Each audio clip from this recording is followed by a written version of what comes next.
Provérbios de número 23. Quando você for jantar com alguém importante, não esqueça quem ele é. Se você é guloso, controle-se. Não tenha pressa de comer a boa comida que ele serve, pois ele pode estar querendo enganar você. Não se mate de trabalhar tentando ficar rico. Nem pense demais nisso, pois o seu dinheiro pode sumir de repente, como se tivesse criado asas e voado para longe como uma águia.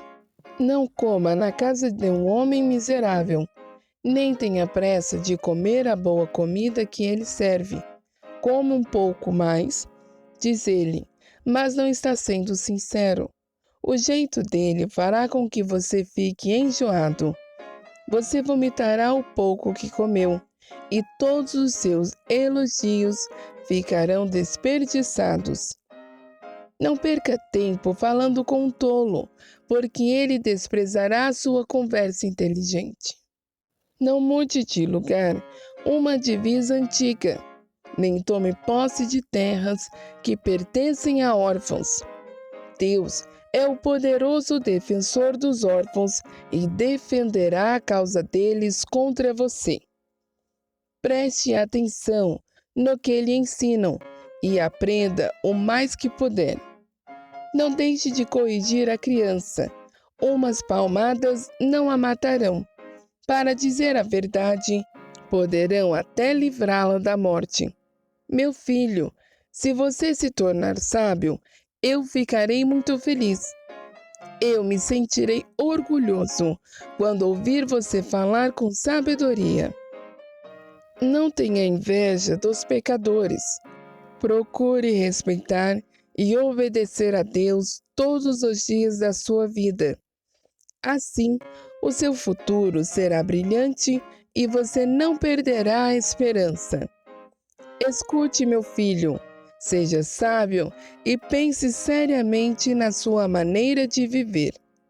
Não ande com gente que bebe demais, nem com quem come demais, porque tanto os beberrões como os comilões vivem com sono e acabam na pobreza, vestindo trapos.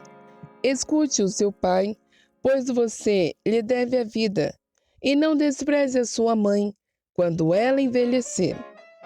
Cumpre a verdade, a sabedoria, a instrução e o bom senso, mas não venda nenhum deles.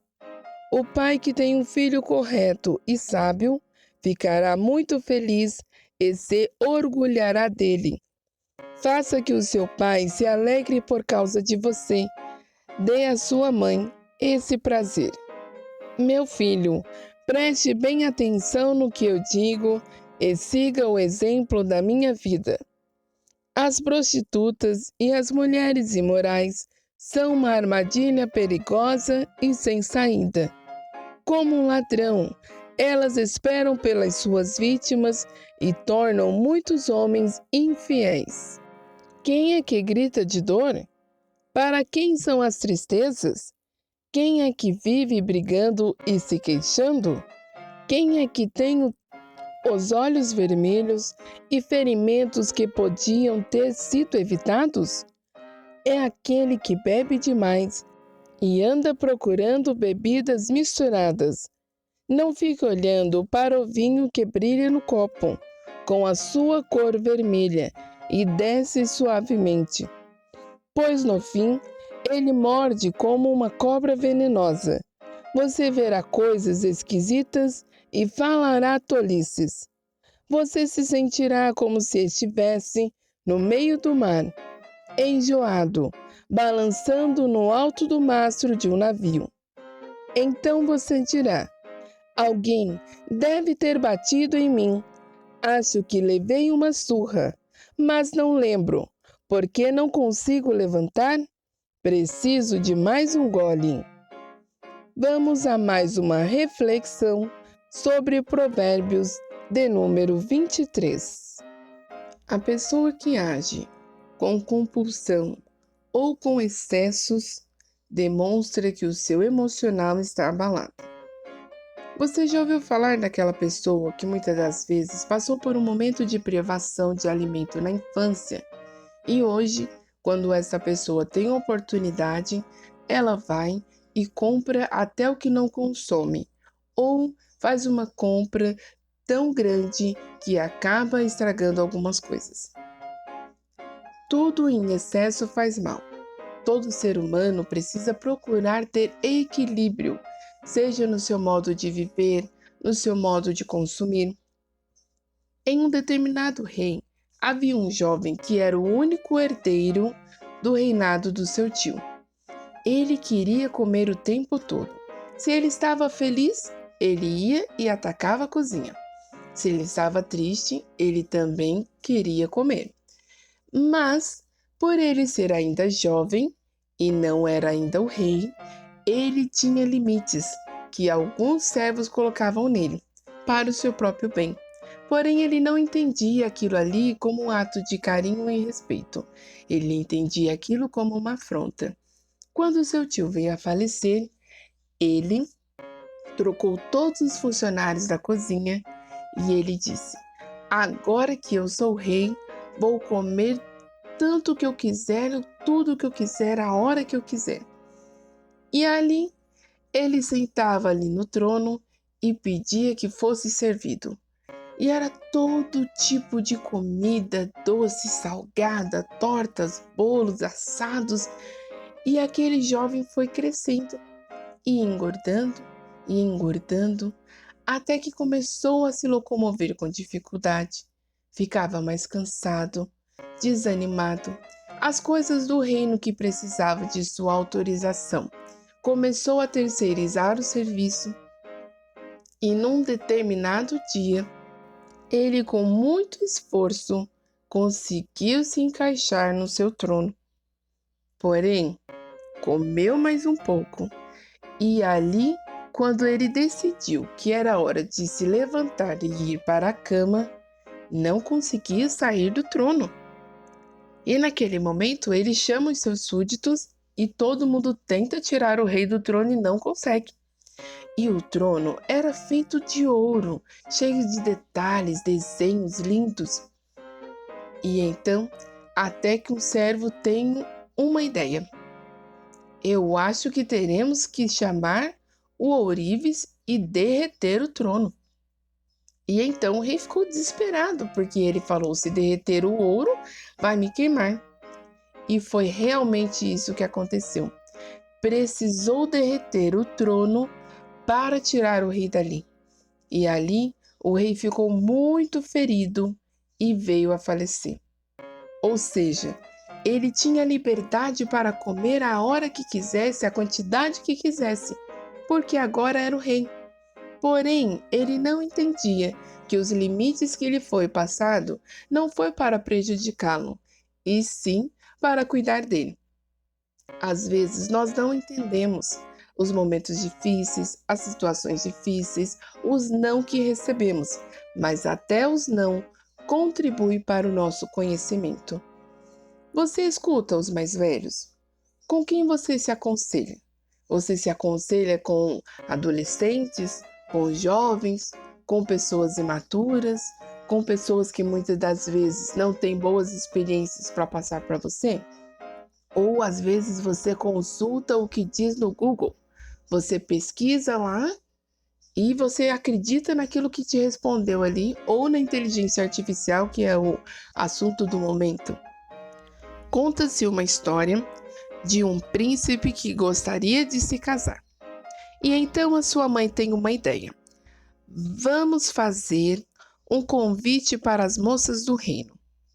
E eu colocarei uma surpresa no colchão. Se a moça perceber a diferença, ela irá ser a escolhida, pois mostrará que é uma moça sensível e atenciosa aos detalhes e cuidará bem de você, meu filho, e também do reino ao seu lado. E então saiu-se o comentário que iria ser escolhida a nova princesa do reino. E todas as moças começaram a se preparar, seus perfumes, suas joias, suas melhores roupas, e cada uma no seu dia foi convidada para se juntar ao príncipe num belo jantar. Após o jantar, um tempo de conversa sós com o príncipe começava a analisar aquela moça. Porém, ao se despedir e a moça ir para o quarto preparado para ela, é que começava a prova que elas não sabiam que estavam passando.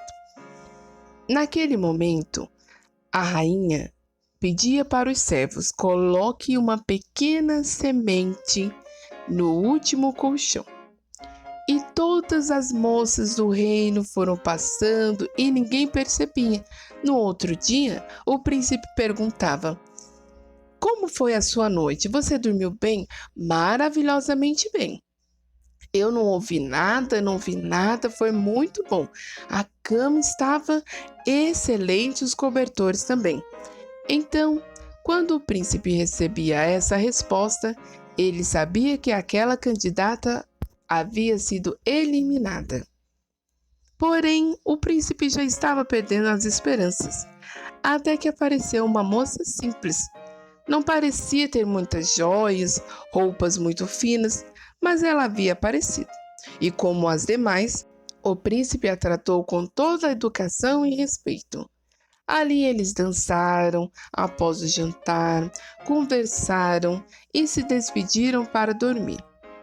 Ao chegar no quarto, a jovem se dirigiu para a cama. Ela virou para um lado, virou para o outro e não conseguia dormir, parecia que tinha algo no colchão. Mas ela pensou: não pode ser, estou no palácio, são os melhores colchões, os melhores lençóis aqui. E ali foi uma noite muito difícil, mas com muito custo ela conseguiu dormir. No outro dia, ao ser chamada para o café da manhã, ela se dirigiu à sala e ali chegando cumprimentou a todos e o príncipe lhe perguntou como passar a noite. E ela lhe disse: bem. O príncipe começou a desanimar e ela continuou: mas tinha alguma coisa no colchão porque me incomodava muito. Foi até difícil de dormir. E naquele momento, o príncipe percebeu que aquela moça era sua escolhida, porque era uma moça sensível que prestava atenção nos detalhes. Talvez se aquele jovem estivesse procurando uma moça com os conselhos de alguns jovens, ele poderia ter ouvido: olha, você deve escolher uma moça muito bonita, uma moça assim, com esses jeitos físicos, uma moça de família rica, uma moça que fala outro idioma. Mas a necessidade de ser atento aos detalhes, de ser simples, é que traz o sabor da vida. Hoje você se depara com pessoas que se acham muita coisa, pessoas arrogantes, pessoas soberbas, que não acredita que precisa da ajuda de alguém, que consegue fazer tudo sozinho. E o que acontece? Essa pessoa se frustra, começa alguma coisa e não termina, começa a arrumar o guarda-roupa para no meio do caminho, não finaliza nenhuma das suas atividades. Por quê? Porque é uma pessoa inconstante. Então, reflita quem você anda ouvindo os conselhos. Sabia que trabalhar demais sem saber administrar os recursos pode mantê-lo pobre? Tanto pobre de espírito quanto sem recursos financeiros. Existem pessoas que trabalham em excesso, mas quando você vai ver, essa pessoa não perde uma promoção. Essa pessoa é aquela que tudo que aparece ela compra. Às vezes nem sabe para que vai usar ou como utilizar, mas ela precisa comprar. Cuidado com os excessos. Um certo fazendeiro ouviu falar de umas terras em um país distante que havia muito ouro. E então o que ele disse? Estou cansado de trabalhar aqui na minha fazenda. É trabalho tão difícil, eu já sei o que eu vou fazer. Eu vou vender a minha fazenda e vou comprar terras neste país e vou explorar o ouro deste lugar. E então, aquele fazendeiro colocou o anúncio de venda das suas terras. Ao conseguir um comprador, ele vendeu as terras para este homem e seguiu viagem para este país das terras que havia muito ouro. Chegando lá, ele comprou as terras. Porém, era um solo muito duro, muito difícil de ser trabalhado. E aquele fazendeiro, com o passar dos anos, começou a se frustrar, porque ele havia investido toda a sua fazenda ali naquele lugar e não havia encontrado muito ouro, apenas pouquíssimos ouros. Até que um dia ele resolveu passear de volta ali na cidade onde ficava a sua antiga fazenda. Chegando lá, ele foi ao comércio da cidade, encontrou os velhos amigos e conversou bastante. E no meio dessas conversas, ele ficou sabendo que o homem que havia comprado as suas terras havia encontrado pedras preciosas. E aquele ex-fazendeiro havia ficado decepcionado, porque ele falara: eu vendi a minha maior riqueza para conquistar um ouro que eu nem sabia onde ficava. E no fim, nas minhas terras, o que eu tinha nas minhas mãos já valia muito mais. Então, cuidado! Às vezes você está achando que vai ser feliz após conquistar um bem, após receber tal valor de salário, após receber tal dinheiro. Porém, se você não souber administrar o que você tem hoje em suas mãos, você só conseguirá frustração. Chamar a atenção de uma criança com amor é o dever de todo adulto. Numa certa cidade, havia uma mulher. Ela queria muito engravidar, porém, já havia passado muitos anos e ela não conseguia engravidar. Havia feito tratamentos, havia tomado medicações, todas as receitas que as comadres ensinavam, ela fazia, mas nada de engravidar. Até que em um determinado momento, ela começou a passar mal e ali descobriu que estava grávida. Quando essa criança nasceu, foi muito amado com todo o carinho. Tudo que este menino queria, esta mãe dava. Tudo que ele queria fazer, essa mulher dava. Era um menino que não conhecia os limites. E este menino, com esse excesso de amor, sem ali ensinado ser exortado, foi crescendo como uma criança arrogante, sem educação. As pessoas não olhavam a ele com bons olhos. Até que um determinado dia, ele quis atravessar a rua no seu tempo. Porém, ele percebeu que estava vindo um carro. Mas como ele não conhecia limites, ele achou que a prioridade era dele para atravessar a rua. Aquele motorista, quando viu aquele menino entrando na frente do seu carro, imediatamente pisou no freio. Porém, o carro, como qualquer outro maquinário, ele demora a travar. Ele não trava de imediato. E naquele momento, aquele menino foi atropelado. Foi levado em estado gravíssimo para o hospital. E infelizmente não resistiu. Por quê? Aquela mãe não tinha uma má intenção, mas por amar tanto o seu filho, por querer tanto ser mãe, ela não ensinou a ele os limites da vida. Cuidado com os limites da vida. É impossível viver sem regras. É impossível você trabalhar numa empresa e entrar a hora que quer, sair a hora que quer, fazer o que quer. E é isso que nós temos visto hoje, jovens, adolescentes e crianças, querendo viver sem limites. Não seja assim. O limite, ele faz bem, ele te ensina e também te protege. Talvez, se aquela mãe tivesse dito àquele menino: quando você chegar na rua, você precisa olhar para os dois lados e ver se tem possibilidade de atravessar. Tenha esperança. Seja aquela pessoa que alimenta a esperança todos os dias. Evite andar com pessoas que buscam o prazer imediato. Quantas pessoas querem ter um corpo saudável, comem toda a bobeira possível e depois tomam um remedinho. E depois fazem cirurgias, mas não querem ter uma alimentação saudável, fazer um exercício, não. Muito sacrifício, muito difícil, muito pesado, isso aí é para quem não é esperto. Só que cuidado, toda medicação sem prescrição médica pode fazer mal. Que você seja o orgulho da sua família, que você seja a pessoa que traz sorriso nos rostos, que você seja a pessoa que, quando está longe, todos sentem falta. Se você gostou dessa reflexão, deixe o seu joinha, deixe o seu comentário, se inscreva no canal se ainda não é inscrito, compartilhe com seus amigos e familiares. Tchau, tchau e até a próxima reflexão.